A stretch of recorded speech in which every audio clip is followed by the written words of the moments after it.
Ito guys is gawa ng QJ Motors. Yan. So isa sa pinakasikat, malaking manufacturer ng big bikes and small bikes sa China.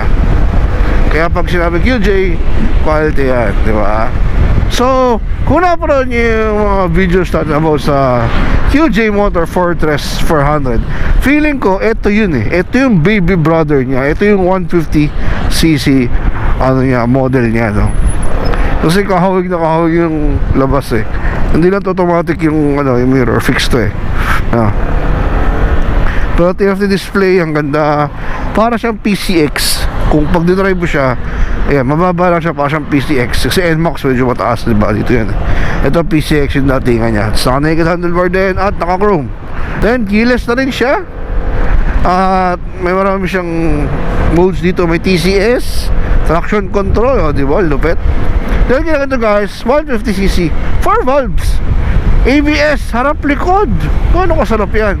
Tapos guys, stock tire, CST, ano ba, ang kapit. So fresh from the kasa. Sobrang kapit ng gulong mo. Yung braking mo lang, no? Then super relaxing siya gamitin. Ito, chill lang tayo. Tapos ABS pa nga, ang lakas ng preno. Yung silya niya hindi ganun katigas, hindi rin ganun kalambot. So saktuhan lang. Tapos seat height ito, hindi ko alam, pero medyo nakatingkad na rin ako. Pero ang ganda talaga ng motor na to. Solid. Woo!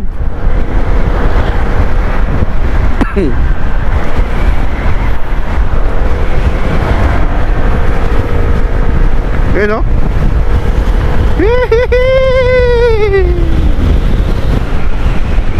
Ang ganda.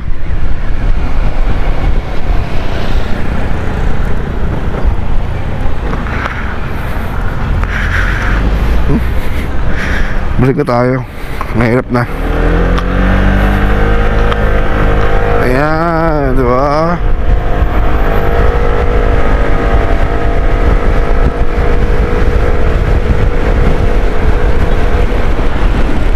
Sobrang solid. Whee!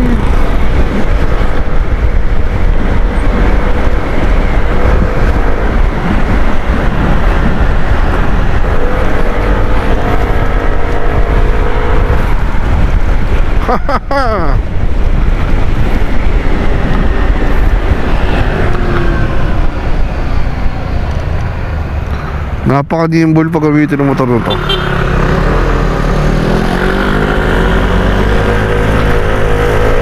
Tara natin, Max.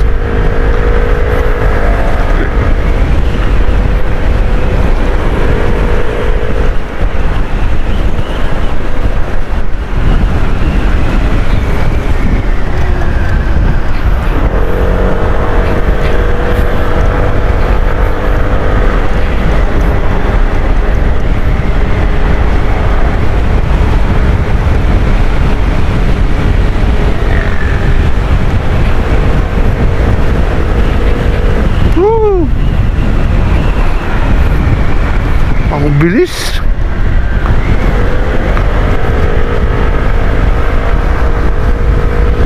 So goods na goods tong motor na to guys.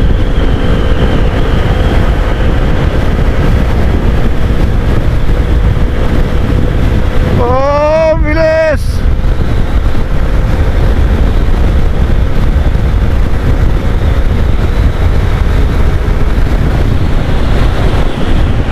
Hindi pa nag 100, nabitin pa.